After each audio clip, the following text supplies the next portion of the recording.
காஷ்மீர் கார்கில் மாவட்டத்தில் நடைபெற்ற கார்கில் போரில் வீர மரணம் அடைந்த திருவண்ணாமலை மாவட்டத்தை சேர்ந்த கிருஷ்ணன் என்பவருக்கு ஆண்டுதோறும் குடியரசு மற்றும் சுதந்திர தினத்தன்று அவரது குடும்பத்தினர் கிருஷ்ணன் உருவ சிலைக்கு மாலை அணிவித்து வீர வணக்கத்துடன் மரியாதை செலுத்தி வருகின்றனர். சுமார் 15 ஆண்டுகளாக ராணுவத்தில் பணியாற்றி வந்தபோது 1999ஆம் ஆண்டு ஆகஸ்ட் 15ஆம் தேதி சுதந்திர தினம் அன்று வீர மரணம் அடைந்த கிருஷ்ணனின் நினைவாக அவலூர்பேட்டை திருவண்ணாமலை செல்லும் நெடுஞ்சாலையில் அவரது உருவ சிலை அமைக்கப்பட்டுள்ளது.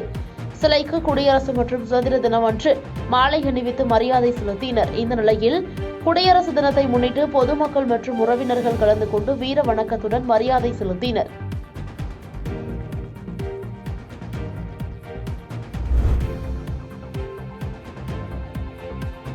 கள்ளக்குறிச்சி மாவட்டம் திருக்கோவிலூர் அடுத்த சிவனார்தாங்கல் கிராமத்தில் உள்ள ஊராட்சி ஒன்றிய நடுநிலைப் பள்ளியில் 8ஆம் வகுப்பு படிக்கும் கோகுல் என்ற மாணவர் குடியரசு தினத்தை முன்னிட்டு பாட்டிலில் கண்ணுக்கு தெரியாதபடி தேசிய கொடியை வரைந்த அந்த பாட்டிலில் மிராண்டா குளிர்பானம் ஊற்றும் போது மறைந்த தேசிய கொடி கண்ணுக்கு தெரியும்படி மேஜிக் ஓவியமாக வரைந்துள்ளார். அப்போது தலைமை ஆசிரியர், ஓவிய ஆசிரியர் மற்றும் உதவி ஆசிரியர்கள் உடனிருந்தனர்.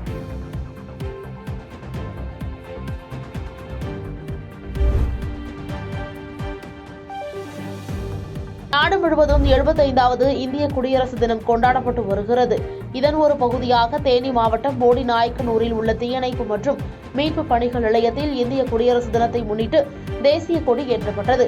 கொட்டும் பணியையும் பொருட்படுத்தாமல் தீயணைப்பு வீரர்கள் சீருடை அணிந்து தேசிய கொடி ஏற்றி தேசிய கொடிக்கு மரியாதை செலுத்தினர். இதையடுத்து தேசிய கீதம் பாடப்பட்டதைத் தொடர்ந்து அனைவருக்கும் இனிப்பு வழங்கப்பட்டது.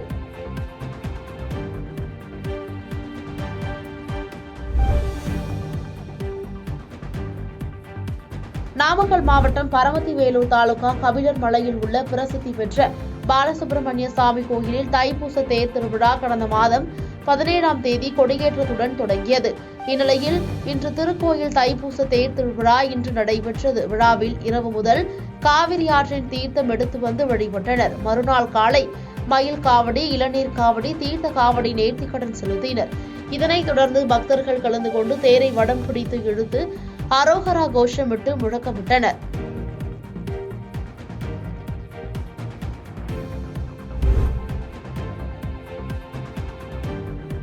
கன்னியாகுமரி மாவட்டம் நாகர்கோயிலில் 2000 ஆண்டுகள் பழமை வாய்ந்த நாகராஜா கோயிலுக்கு தமிழகத்தின் பிற மாவட்டங்களிலிருந்தும் பக்தர்கள் வருகை புரிகின்றனர். இந்நிலையில் ஆண்டுதோறும் தை மாத திருவிழா 10 நாட்கள் வெகு விமர்சையாக கொண்டாடப்படுவது வழக்கம். அந்த வகையில் கடந்த 18ஆம் தேதி கொடியேற்றத்துடன் தொடங்கிய 10 நாள் திருவிழாவில் ஒவ்வொரு நாளும் சிறப்பு வழிபாடுகள், சிறப்பு அபிஷேகங்கள் உள்ளிட்ட பல்வேறு நிகழ்ச்சிகள் நடைபெற்றது. இந்நிலையில் 9வது நாள் திருவிழாவான இன்று சிறப்பு பூஜைகளுக்கு பின் சுவாமி தேரில் எழுந்தருளி பக்தர்களுக்கு காட்சியளித்தார். தொடர்ந்து நடைபெற்ற தேரோட்டத்தில் குமரி மாவட்டம் மட்டுமின்றி கேரளாவிலிருந்தும் ஏராளமான பக்தர்கள் வருகை தந்து தேரை வடம் பிடித்து இழுத்தனர்.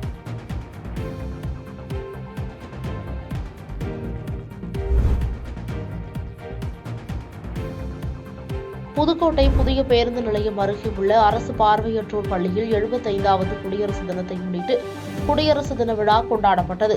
நிகழ்ச்சியின் துவக்கத்தில் பார்வையற்றோர் பள்ளி மாணவர்கள் இறைவணக்கம் பாடி உறுதிமொழி வாசித்தனர்.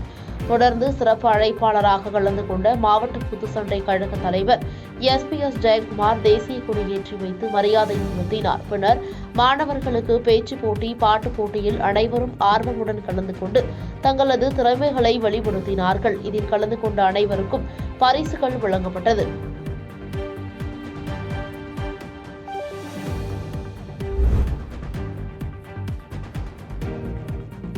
திருப்பத்தூர் மாவட்டம் வாணியம்பாடி நகராட்சி அலுவலக வளாகத்தில் குடியரசு தினத்தை முன்னிட்டு வாணியம்பாடி நகரமன்ற தலைவர் உமா சிவாஜி கணேசன், நகராட்சி ஆணையாளர் சதீஷ்குமார் தலைமையில் குடியரசு தினம் கொண்டாடப்பட்டது. விழாவில் வாணியம்பாடி நகர்மன்ற உறுப்பினர்கள், நகராட்சி அலுவலர்கள், பணியாளர்கள் மற்றும் அரசு பள்ளி மாணவர்கள் என ஏராளமானோர் கலந்து கொண்டனர். விழாவில் கலந்து கொண்ட அனைவருக்கும் நகராட்சி சார்பில் இனிப்புகள் மற்றும் காலை சிற்றுண்டிகள் வழங்கப்பட்டது.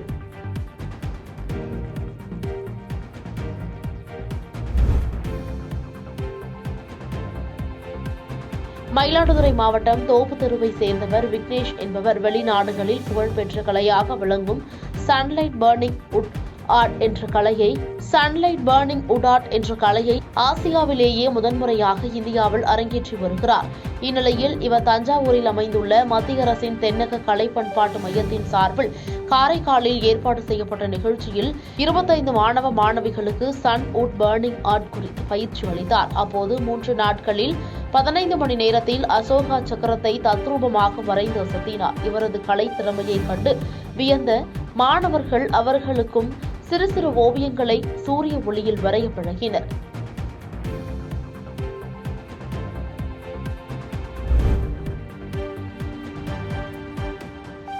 தஞ்சை மாநகராட்சி அலுவலகத்தில் குடியரசு தின விழா கொண்டாடப்பட்டது. விழாவில் மாநகராட்சி அலுவலக வளாகத்தில் உள்ள காந்தியடிகள் சிலைக்கு மேயர் ராமநாதன், ஆணையர் மகேஸ்வரி ஆகியோர் மாலை அணிவித்து மரியாதை செலுத்தினார்கள். இதையடுத்து மேயர் ராமநாதன் தேசிய கொடியினை ஏற்றி வைத்து சிறப்பித்தார். பின்னர் சிறப்பாக பணியாற்றிய தூய்மை பணியாளர்களுக்கு மேயர், துணை மேயர், அஞ்சுகம், பூபதி மற்றும் ஆணையர் ஆகியோர் ஷீல்டு வழங்கி பாராட்டினார்கள். விழாவில் மாமன்ற உறுப்பினர்கள், மாநகராட்சி அலுவலர்கள், பணியாளர்கள் உட்பட பலர் கலந்து கொண்டனர்.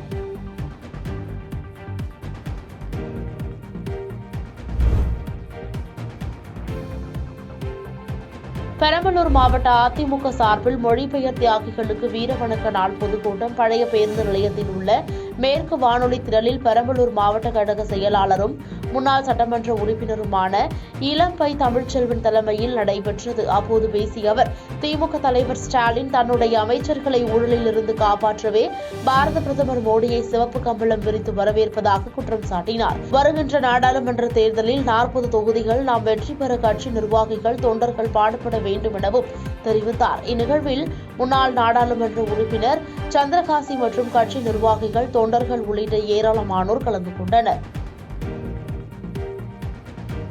பாதகம் செய்பவரை கண்டால் நாம் பயங்கொள்ளலாகாது பாப்பா, மோதி மிதித்து விடு பாப்பா, அவர் முகத்தில் உமிழ்ந்து விடு பாப்பா. அண்மை செய்திகளை உடனுக்குடன் தெரிந்து கொள்ள இணைந்திருங்கள் இயம்நாடு தொலைக்காட்சியுடன்.